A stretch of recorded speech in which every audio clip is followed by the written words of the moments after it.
America, and welcome to Invent America, because America invents.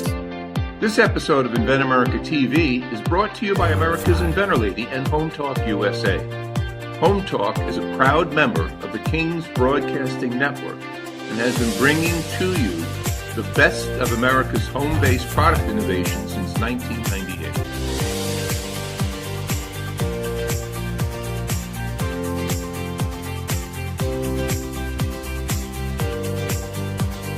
This segment of Invent America TV is brought to you by the law offices of R.P. Baraska.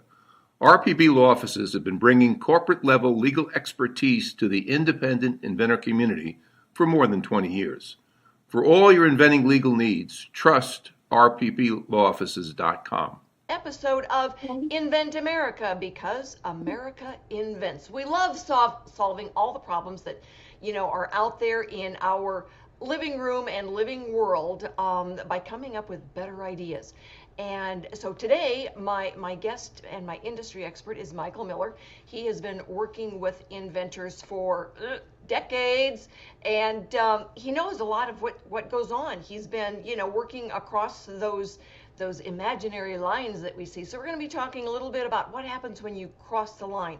But first, I want to let everyone know that this episode is brought to you by Product Quick Start and Noah McNeely. He helps our inventors get from mind to market by doing those prototypes, and sometimes in several generations. So if you've got a product out there and you're looking for someone to help you get it into a tangible idea, all right, let me know, because Noah McNeely is the man. So Michael, thank you so much for being with us today. Tell everybody who you are and why we call you an industry expert. Thank you very much, Rita. And thank you for having me on the show again today. So industry expert just means someone who's been through the school of hard knocks as far as inventions and bringing inventions and products to the marketplace, and also having, well over 20 years experience of looking at other people's inventions and products and finding ways of getting those to market, both as a industry expert in a number of different industry, pet products, chemicals, plumbing products, bandages and medical devices. So all of those different product category areas, I've brought products to market and went through the entire process of new product discovery through getting the patents, trademarks, all the materials. I mean, you name it, all the way through the process. So, well, I met you, almost 20 years ago now. Yes. And Yes, it was over a absolutely. product, disposal Genie. My entire family still has a disposal Genie. And, it was wonderful to be able to, get your opinion on other products. But disposal Genie was one of those ones that went through different variations. And, it was sold all over North America. Absolutely. All over North America, Lowe's, Home Depot, Ace, um, Walmart. I mean, your different, and even online on Amazon, all of those different places. And it went through the iterations of a product that was invented by an outside inventor, licensed the product, and then the company and the inventor then worked together to come up with new variations of the products over the years, that those were then added on into the product line. So a very long-lived product that went through all of that. So, we see a product, the average shelf life of a product is about 7 years, unless someone is really looking at keeping it up to date. Yes, absolutely, which is one of the things we've talked about many times about licensing with a company that already has product placement and an engineering staff and those types of things. It really helps where the inventor products or partners with that company, and then they start developing new iterations of the product. Take the ideas of the inventor, take the ideas from the company, mesh those things together, get new patents, new trademarks, you name it, new customers, and keep that product line continuing to grow. So our topic for today is crossing the line. And so we're talking about boundaries and, not behavioral boundaries like, you teach your kids, but actual, boundaries between the countries, all right, and the challenge that an inventor has to face. So the laws are going to be the same, all right, whether you're working with a company like, you and licensing it, or you're going by yourself. But the difference is the level of experience involved. When you license it to a company and they know what everything is, for them it's just a day-to-day business. When you're an independent inventor, you've got to learn everything. What do some of those inventors need to know? Whether they're going from US to Canada or Canada to the US, I would imagine that some of those rules are different and some are the same. Yeah, there's a few nuances within the laws as far as the license agreements. If you're doing a license agreement or a purchase to sell agreement, those types of things, there are nuances within those agreements that need to be thoughtfully negotiated and move through that process. The other thing that I think is probably the biggest challenge is especially inventors from Canada coming to the US with products that are not familiar with the scale and scope of the American consumer type stores like your Lowe's and your Home Depots. Many of them just do not understand that scale or even the scale of Amazon.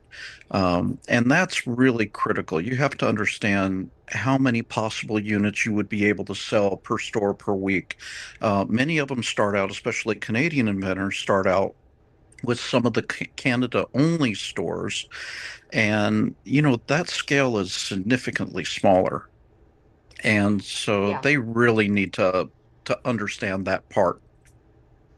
Yeah, I think for, you know, if they license to a company like, where you were working with the company so long that licensed, place products in Home Depot and Lowe's, when they license then to a company, that company does the heavy lifting for them. How does that work? Yeah, so they go and so the company that you license it to, they take care of essentially everything from legal, from um, your packaging, what's said on the packaging, the messaging, the negotiations with the various customers, more importantly, the pricing, and also getting the scale pricing from the manufacturers. So many of the companies that you would license to already have manufacturers or they're manufacturing it themselves, and they get a certain amount of scale out of that that really helps to lower the cost per item. And then once you start getting into the retailers, it really helps you to negotiate that pricing that you're going to sell it to those different stores, Lowe's and Home Depots or Aces. Um, and then those stores then go and decide what the pricing is going to be to their customers, which is why a majority of your license agreements are negotiated on the price that you sell to the retailers, not the sales price to customers. Right. The only thing that can be controlled is that wholesale pricing. You can't control what everybody resells it for in the marketplace. But one of the big differences is that when you're looking at the online sales now, so we're going to talk a little bit more about that in the segments coming up. That it's kind of freed people some to deal with that. But I know that we've got two guests coming up, Michael, and one is actually manufacturing and selling now, and the other one is looking at licensing, and we're talking to somebody about that as well. One is a kind of a sporting goods product, and the other one is a kitchen gadget. And Hmm. kitchen gadgets are one of your specialties. So it gives them the opportunity to kind of see what are some of their options as they're manufacturing and trying to get things into this country, because both of them realize that their bigger marketplace is going to be, the American consumer, and that they do have some challenges when it comes to marketing stuff in Canada and getting the big numbers. And for most inventors, it's all about the numbers, right? It really is. And also from a manufacturing perspective, there's nothing wrong with having multiple manufacturers. And in some cases, I've done that with products over in Europe, up in Canada, where they've kept a current manufacturer. They've kept that particular arrangements in Canada, kept doing what they were doing, and then we license the product for sale here in the US separately. Okay. Um, because that really allows, what we consider not really being cross-contaminated with the pricing, Great. because it can be significantly different pricing in those different regions of the country, especially whenever you get into like VAT Yeah. taxes and all those kind of things, really makes a huge difference. So stick with us, everybody. We are going to be right back with our two Canadian guests. We call Invent America, but you know what? They're selling in America, so we want to see what those products are. Stick with us. We will be right back. This segment of Invent America TV is brought to you by SearchQuest Patent Search. SearchQuest provides for a comprehensive patent search that searches the entire world and not just the U.S. Patent Office. Make sure that before you spend those big bucks having a patent written, you've done your due diligence by getting a comprehensive patent search. Use SearchQuestPatents.com for all your patent search needs. They scour the world for you. Thank you so much for sticking with us for this segment of Invent America because you know it, America invents. And Tanya, thanks so much for being with us. You have invented a cool new kitchen towel. Tell our listeners, what is it? All right. And why is it so darn cool? Almost caught me there. Almost caught me there. Why is it so cool? Thank you, Rita. Well, thanks for having me on the show. I'm really excited to be here and tell everyone about Shore Grip Kitchen Towels.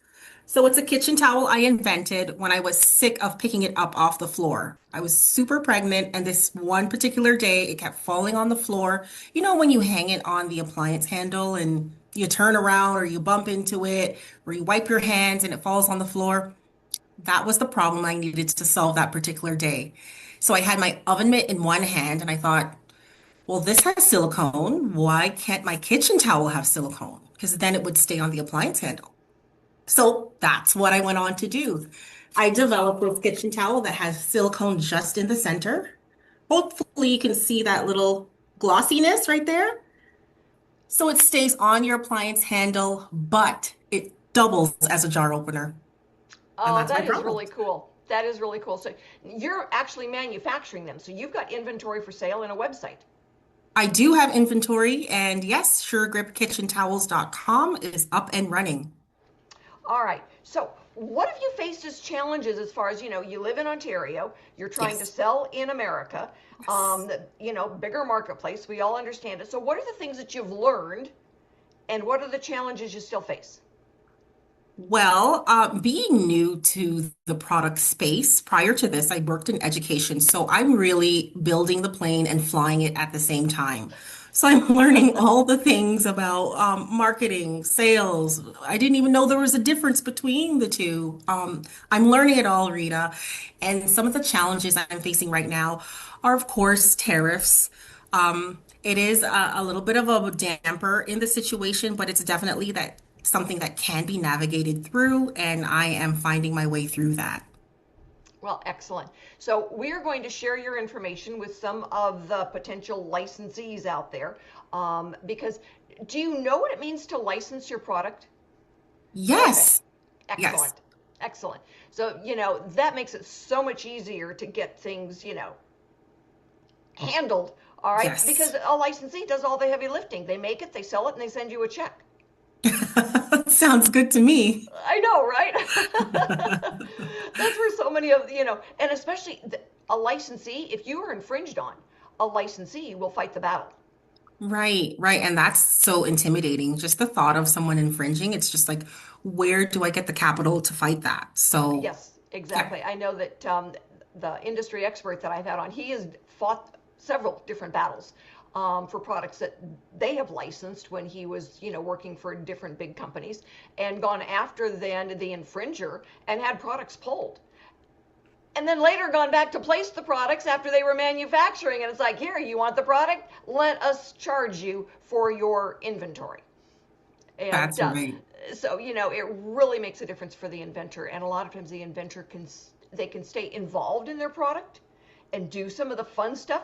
I know the one product that Michael and I were talking about, oh my goodness, the Inventor used to go to the trade shows all the time and have such a good time going around and talking about our product that was on display in his booth. Definitely. I love going to trade shows. It's like my new favorite thing. And any trade show that I can go to, I would definitely, whether I'm licensing or still manufacturing, I would love to go because I just have such a passion for the product and talking to people about it just makes me happy. Well, I am looking forward to having you with us at ASD Market Week. And part of that is because it's such a great place to be able to talk to the big buyers. All right, they want to see it. And I was talking to a gentleman yesterday. He goes, I've never been really good at trade shows. I've been selling the product, but I just, I know I need to get belly to belly. And I'm thinking, eye to eye is probably more where we want to go with that, but that's okay.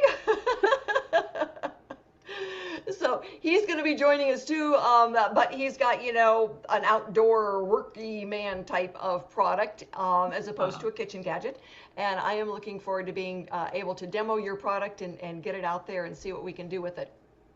I can't wait to join you and everyone else next March at ASD Market Week. I'm so It's excited. coming so fast. It's like, it's 3 months away. It's like, holy cow, everybody thinks 2026. Okay. But no, it's only 3 months. That's true. And we will be there setting up 3 months from today. Wow. I know. So how long have you been working on this? How old is the baby that inspired the product? Yeah, the baby, I've been working on the baby since 2021. I launched a physical product in 2024 because Rita, I don't know if you know this, but I initially wanted to license this product. I And didn't.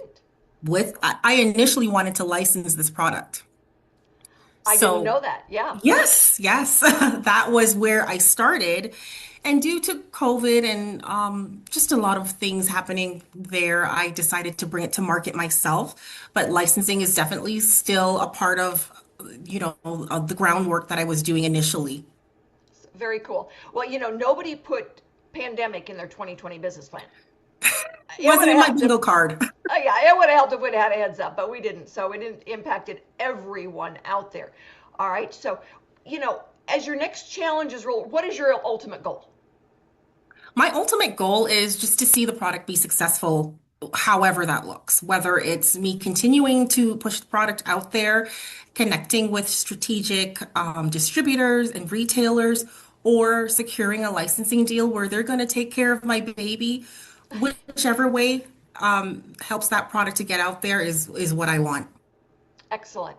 So stick with us, everybody. And if you know an inventor out there or someone who is getting a product out into the marketplace and they should be showing off at ASD Market Week, have them get in touch now. Our early registration expires December 31st at 11:59 p.m. So you've only got a couple of weeks left. And then, you still might be able to go, but it is going to cost more because it costs everybody more. All right. So don't delay. Sign up today. I love rhymes. So stick with us, everybody. We are going to be right back with the next guest who's also from Canada and has got a very cool product. And we are working on licensing that one with a company that works and does products for the NFL. How cool is that? Stick with us. We'll be right back. If you're an inventor or you know an inventor out there who would just like to be able to have a conversation with other inventors, join the Inventors Roundtable. It's free. The meetings are virtual, so you can be anywhere in America and talk to another inventor. And for a lot of folks out there, understanding the process, being able to ask questions, getting good service provider information is critical to the inventing process. So, got questions? Want to join? It's free. inventorsroundtable.org. And thank you so much for being with us for this segment of Invent America. It is brought to you by Wooden Wood and WeNeedGutters.com. If you have got a spot on your roof that is dropping water down onto your front door or any other part that you don't want to, gutters, you need gutters, WeNeedGutters.com. They are inexpensive, easy. I put my own on, so easy to put on. WeNeedGutters.com. And the gutter guys are also going to ASD Market Week with us. So anyway, we need gutters.com. My guest for this segment is Michael Parrish. We do love our mics, Michael. Hey Rita, how are you doing? Thank you very much for having me on the program. Thank you for being with us. And so you've got an interesting take on the traditional baseball cap. Tell our listeners what it is and a little bit about yourself and how you managed to come up with it. Okay, yeah, it's an apparel device, and it kind of it's on a hat. So we're on radio, so you can't see it, but it allows you to change the embellishment on the crown of your cap. So if you had um, a Dallas Cowboys star on it, you could pop it out and replace it with a different color, a different version of that particular logo. And you can do it in about less than 10 seconds. An 8-year-old can do it. I've built prototypes for my children.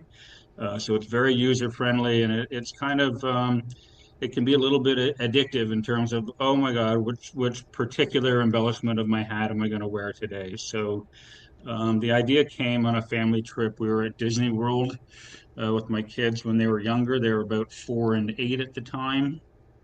No, not quite that young, but they were 6 and 10 probably. And we left the hotel in the morning. I was wearing a baseball hat like I normally do, and it had a little round logo on it. Not Disney related, but we left the hotel and everybody got a sticker. Somebody got a Goofy sticker, somebody got a Mickey Mouse, a Minnie Mouse. Everybody had a sticker, and the sticker was exactly the same diameter of the hat that I was wearing. So I wanted to be in Disney kind of mode, so I put the sticker on my hat. And by the end of the day, I had worn everybody's sticker on my particular hat, and I sat on the monorail thinking, we're in the land of marketing. Nobody markets product better than Disney, but they haven't done this one yet. So I came up with the idea of wouldn't it be great if you could quickly and easily change what you're wearing on the crown of your hat? And when I got back home to Toronto, I researched patents and found out that at least about 8 other companies had already had patent ideas filed and or granted for the same thing, but none of them were in the marketplace, and that gave me pause for like maybe there's something here. Why haven't they gone to market? And what I really found is that the patents that were issued were all either based on Velcro or Ziploc, and they're all kind of clunky. They don't sort of replicate what I like. I'm a hat guy, and I want the hat to look perfect. Um, for people that end up watching on the video, the hat that I'm wearing, when you look at it, you can't tell from the inside and the outside, you can't tell that this is not a traditionally applied emblem on the crown of the hat. So So for that's kind of, people, yeah, that's the whole idea.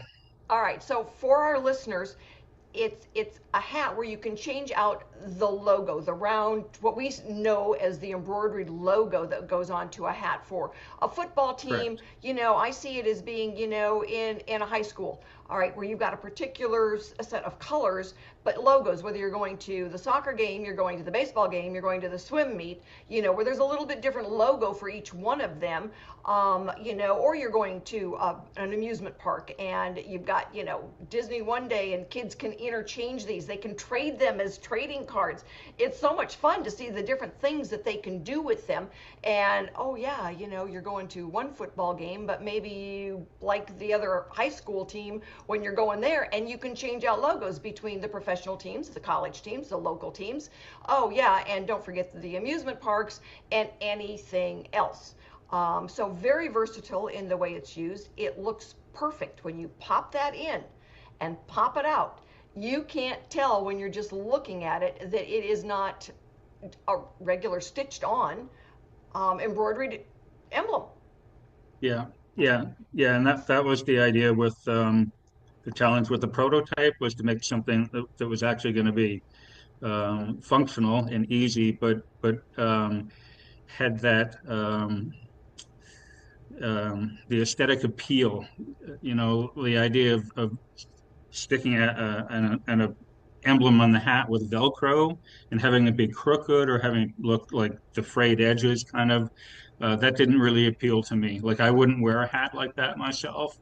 But I do like a classic look to a hat, and I want it to look, and needed it to look perfect. So Well, and the the other yeah, and the device works on the fact of like elastic pieces of plastic that hold their shape. So there's two curved pieces of plastic.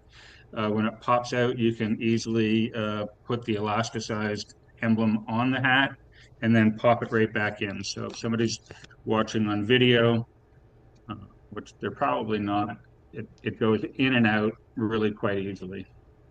Well, and you really don't want to be on a Ferris wheel in an amusement park and have somebody's, emblem fall off into your lap. Doesn't do much good. So, the security that you have on that, and that is what your patent is on, is the way it attaches then to the hat. And it's secure, it looks good, it looks like it was sewn right onto it. Correct. And so we're looking forward to trying to help you license it, getting it out there, showing it off. And when I told the guys about it, they said we can't. Our contract says we can't do hats. Okay, well maybe we'll do this one. Okay. It's like, okay, we're gonna have to call it something else because this is really cool. And so yeah, they're checking into it and seeing what they can do. And it is just for every parent who's got kids, all right, so they've got different hats and they want to match them with different colors. This works because your hat can be different colors, your emblems can be all over the place, and yes, it just makes so much sense. Yeah, yeah, there are a lot of different applications, whether it be any type of fandom for sure is covered. If you're a fan of the movie Toy Story and they've got 20 different characters, you can have a logo for each one of them, and they work for collectibles, but also for um, for marketing. McDonald's could use it for their employees wearing hats at work, and they promote a different um, product each month. So they don't have to buy the employee a new hat every month. They just have to buy them a new emblem. Other companies marketing, whether it be Converse, the shoe company, and their Chuck Taylor design has got, 20, 30, 40 different iterations of it. And you can make the emblem that to match, the color of the shoes that you're wearing that day. Very cool. So what has been your challenge getting across the line? Yeah, one of the big challenges is kind of finding out what genre am I in to begin with. Is this a toy or is it an apparel design? And Spin Master that own Paw Patrol are a particular, they're a well-known company now at this point, and but they're a toy company, and they're like, okay, well, this doesn't quite fit what we do. But we're happy to give you a license to our artwork when you find an apparel company that will do it. And then an apparel company thinks that this isn't, right in their wheelhouse because it's different for them. Or the hat company says that we want to sell a lot of hats, and this is going to make people only have to buy one hat and a bunch of different, patches. So, convincing people that, if the hat that I have on my head is for the Toronto Raptors basketball team, it's going to be emblazoned with like Raptor stuff. So I can't turn my Raptor hat into a Dallas Cowboys football hat, but I can make my Raptor hat look, have 4 or 5 different iterations of it. Um, All right. that's Well, generally, yeah. I mean, there been a number of issues, and you're helping me tackle kind of, like how to meet people. I'm in Canada. Most of the market is in the U.S., and I can't afford to travel there every week, to put yeah. the product in people's hands. So, Well, we're going to do what we can to help you get it out there. And stick with us, everybody. We will be right back with our industry expert, Michael Miller. He may have some suggestions, Michael. Gotta keep the mic. Hang on, everybody. We'll be right back.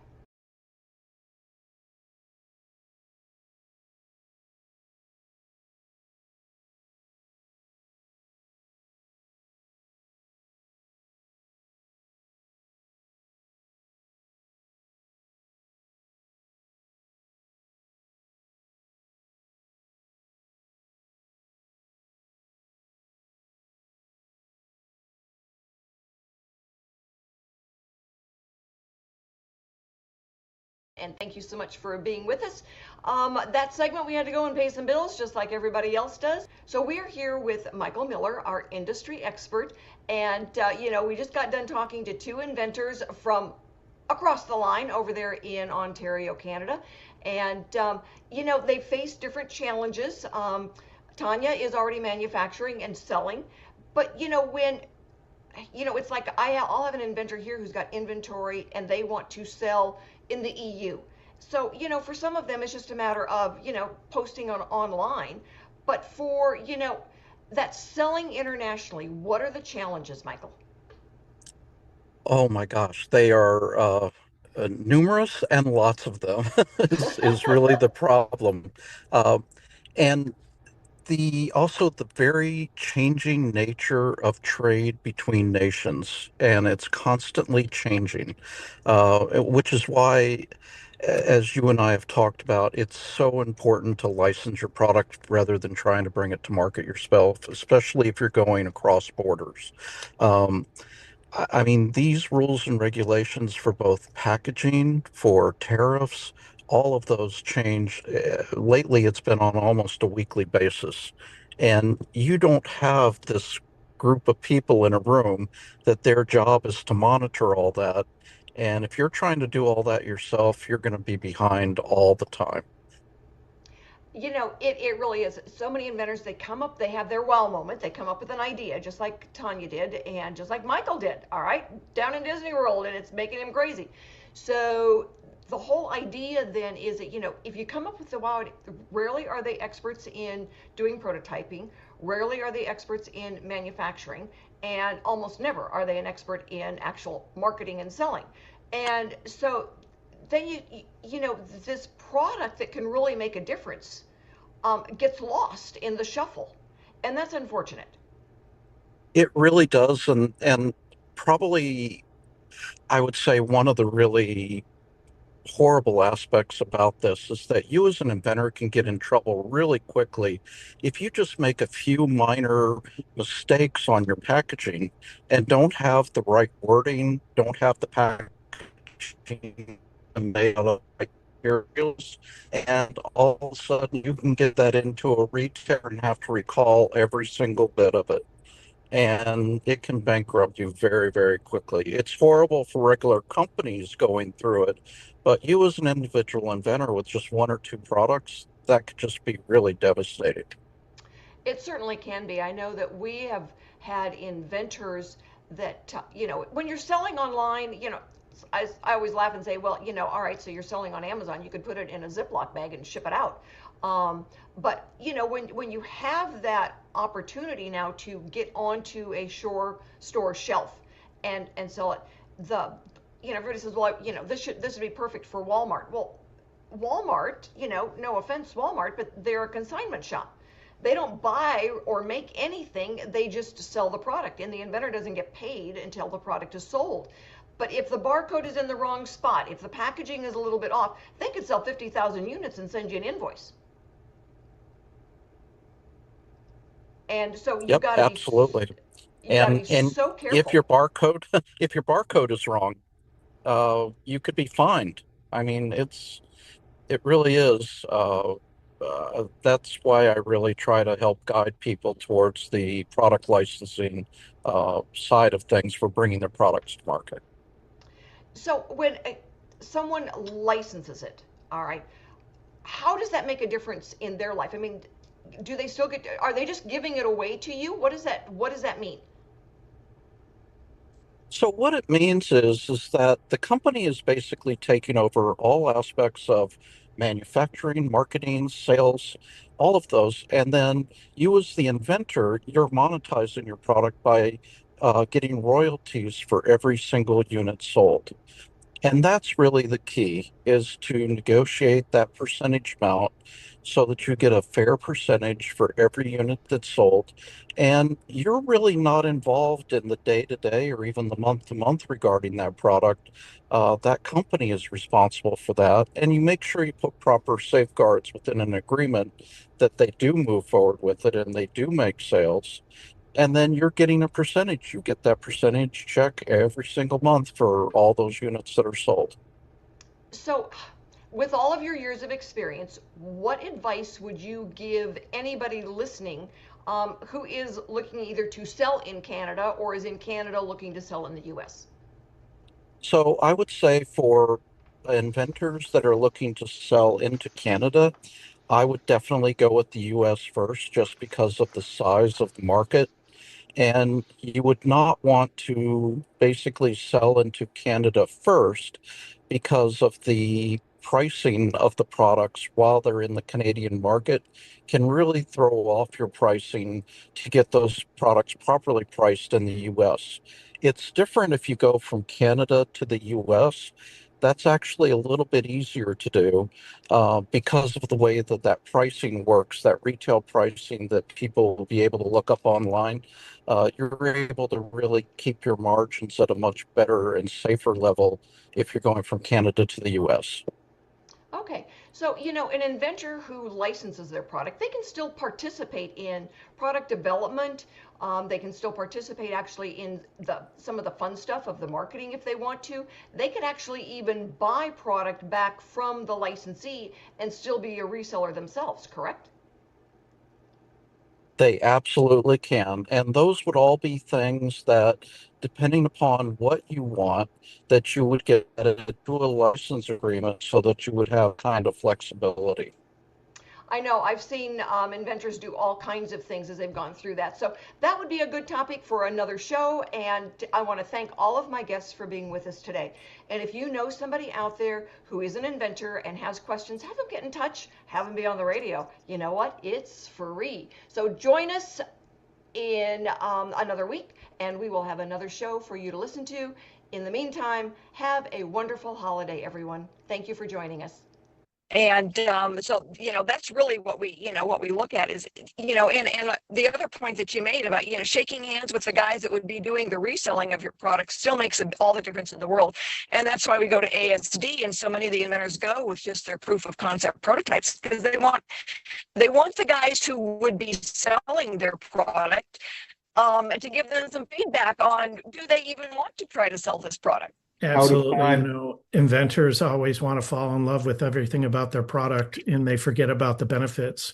And that's really what speaks to who the customer is that's going to be buying it. I want to thank my boy. Thank you, Mr. Kevin Cody. And thanks everyone for joining us today. We will be back next week with more stories on getting products from mind to market. We will have new inventors and industry experts. So join us and have a wonderful week.